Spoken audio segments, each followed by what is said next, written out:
Ladies, I'm here on Dash Hill, and I'm here to talk about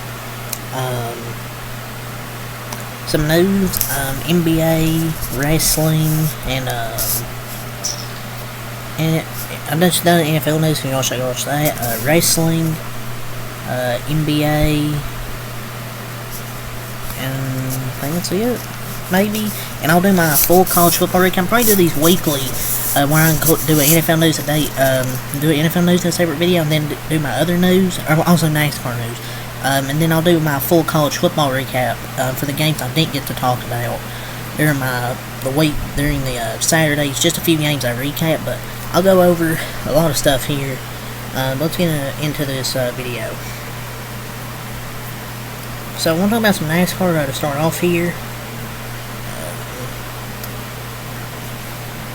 So start off with some NASCAR. So some latest updates, I guess, with the charter situation. Adam Stern had some tweets here. The last place NASCAR charter in the current agreement from 2016 to 2024 this year gets around $5 million annually, while that will go up to around $8.5 million in the new version that 13 teams signed for from 2025 to 2031, 6-year deal. I mean, even with the new deal, smaller teams will struggle. Having a successful top-tier team isn't easy by any stretch of the imagination. I'm hoping that this new charter agreement maybe will allow teams, like, say, Rick Ware, to become, like, really more competitive. And people ask, is this good or bad? If you factor in inflation, they're basically breaking even on the previous deal. It's kind of bad if you consider inflation and the cost of the car they force everyone to use. So teams will still need like $10 million annually to contend, and inflation still exists, so it will be higher in a few years. So it's not really good. NASCAR's been sticking up the team's ass for years. It feels like what a terrible deal these teams have signed. But the France family, they don't care. They just care they got their deal done.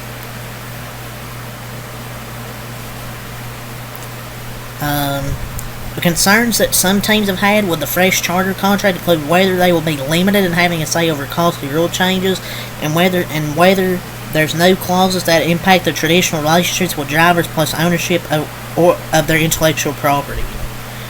I mean, there's nothing to be done now that nearly everyone is signed. You can't just go back and unsign it. So NASCAR's leadership just sucks. And NASCAR's been preparing a new driver incentive program to market the sport more. And some teams last year were concerned by parts of the concept because it could be perceived as going over their head on something they've traditionally handled. I mean, I want NASCAR as one. The sport needs centralized marketing. This is nothing about the charter agreement. I'm done talking about that now. But the sports need better centralized marketing, and need the drivers to be part of it. And this seems like incentive structure to encourage drivers to do more. So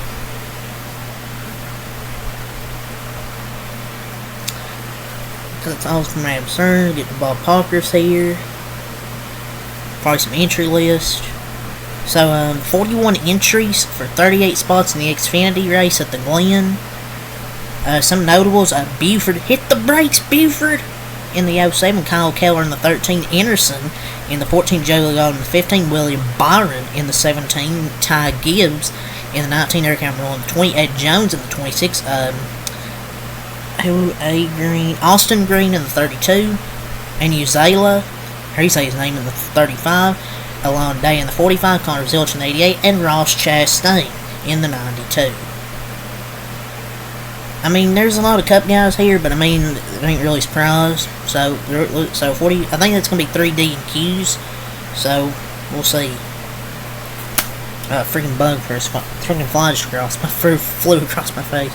38 entries for the Cup race at Watkins Glen. Some notables: AJ Allmendinger in the 13, Kaz Grant in the 15, Shane Van Gisbergen in the 16, and Juan Pablo Montoya in the 50. Montoya, yes, Juan Pablo is back. It's good to see Juan Pablo back in a Cup car, even if it's just a one-off. The Watkins Glen schedule for this weekend starting Friday. ARCA breaks qualifying at 2 p.m. Then on FS1, the Arco Watkins Glen race, 41 laps on FS1. Saturday, 9:30 on the NBC Sports app for Xfinity practice qualifying, then 11:30 NBC Sports app, then USA at 12:30 for Cup practice qualifying, 2:30 USA pre-race for Xfinity, then 3 p.m. USA Xfinity race, 20, 20, and 42-year stage lengths. Sunday in USA, 2:30 pre-race, and 3 p.m. for the Cup race, 20, 20, and 50-year stage lengths. Cup practices will only have 2 20-minute sessions for each group. Don't know why. They're having a new tire. Would make more sense to have more practice, but NASCAR, they don't have common sense, so it's only 2 20-minute sessions. That's all the NASCAR, so we're going to some wrestling here. Announced for tonight, for Monday Night Raw, WWE Raw tonight will be commercial free for the first hour that was announced.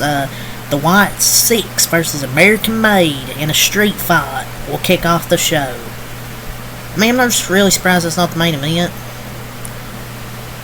And y'all start off with a draw, and the White Six I think will draw, and they're gonna get a good amount of time as well, probably. So that's gonna be a good first hour with that. Per PW Insider, Kiana James has been pulled from WWE's active roster for reasons currently unknown. She's been shifted to the MISC section, which is where talents usually are shifted if they're able to perform or injured. That sucks. I don't understand what the point of calling her up is, because she's really talented.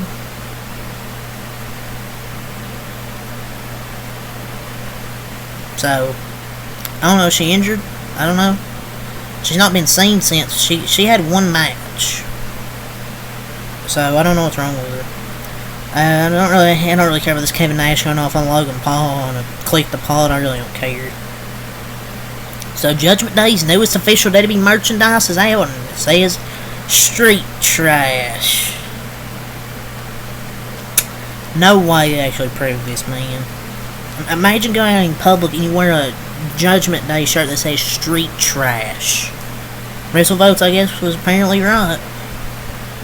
And they said this is probably going to happen. Or they used some tweet. Oh boy, what is this, man? The advertised card for tonight's season premiere episode of Raw, Bret the Hitman Hart returns. White Six versus American Made in a street fight. Bianca Belair and Jay Cargill versus Alba Fire and Isla Dawn for women's tag titles. Number 1 continuous IC title between Jey Uso, Ilya Dragunov, Pete Dunne, and Braun Strowman, a fatal 4-way. Dawn and Mysterio versus Dragon Lee. Sonya, Shayna, and Zoe. Zoe versus Lyra, Zelina, and a mystery partner. Really good card tonight. Gonna be eating tonight. Good to see Bret coming back, man. So the official SmackDown roster as of September 2024 upon its arrival to USA Network this upcoming Friday.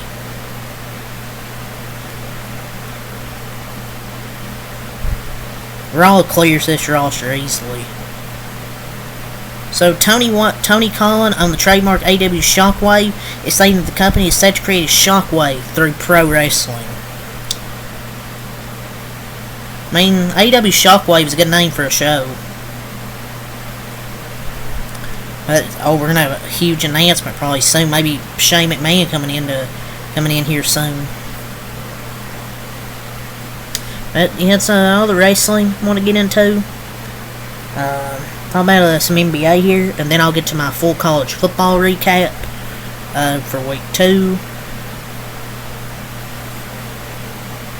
So via $1 million worth of game, it's a podcast. Trae Young's top 5 shooters in the NBA. Steph Curry, Damian Lillard himself, Klay Thompson, and Bogdanovich. Klay Thompson, yeah, maybe a few years ago, maybe when he peaked in his prime. Yeah, I would put Desmond Bain here. I won't put Klay here anymore. Chicago Bulls are working on mending their relationship with Zach LaVine, per Jay Cali Hoops. Bruh, the Bulls tried so hard to trade him, then they figured out, oh, he has no market. We can't trade him. And now they're trying to be like, oh no, we want to have some good relationship with you now. It's like just a crazy franchise. Nobody wants him because of his contract. I don't know how the Bulls never knew that. Like, nobody's gonna take that contract. Come on, man.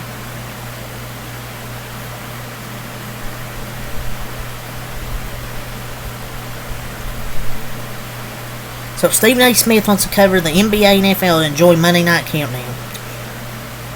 Oh boy, we're good. Keep your garbage takes in the NBA. We're good. Robert Williams is a potential trade candidate per Windhorst ESPN. I mean, any team would be a low risk, high reward, but I mean, he's just too injured. But I mean, he does have he does make a bit of money, so. So, Darius Baisley signing with the Guangdong Tigers. The jokes write themselves.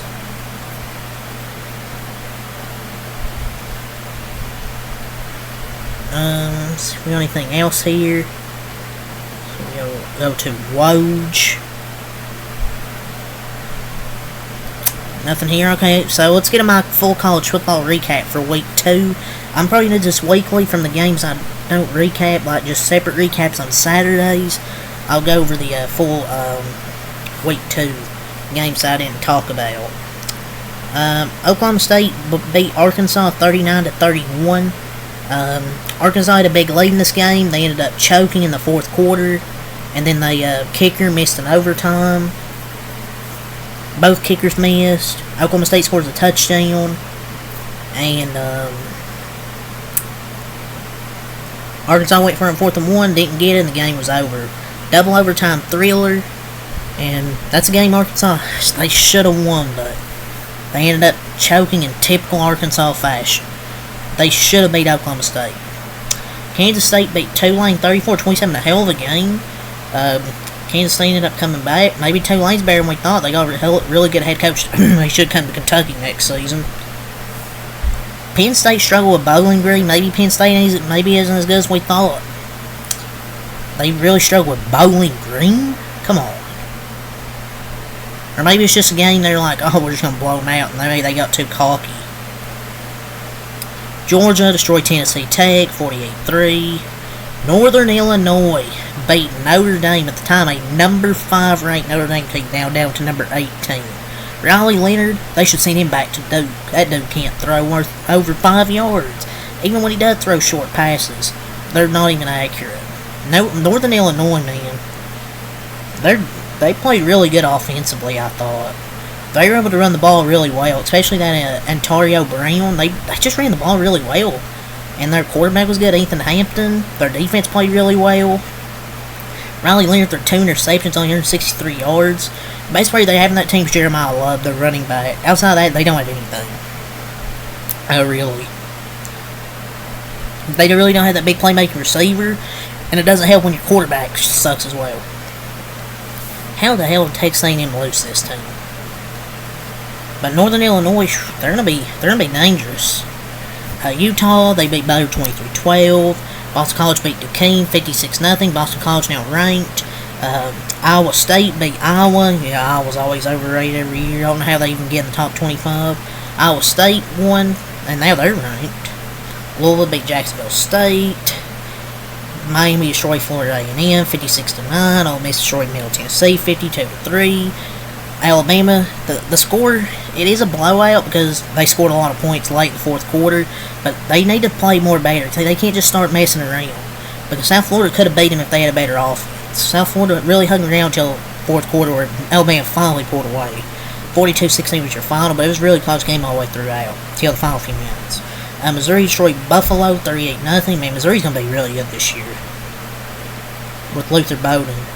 Ohio State destroyed Western Michigan 56-0. Nebraska destroyed Colorado 28-10.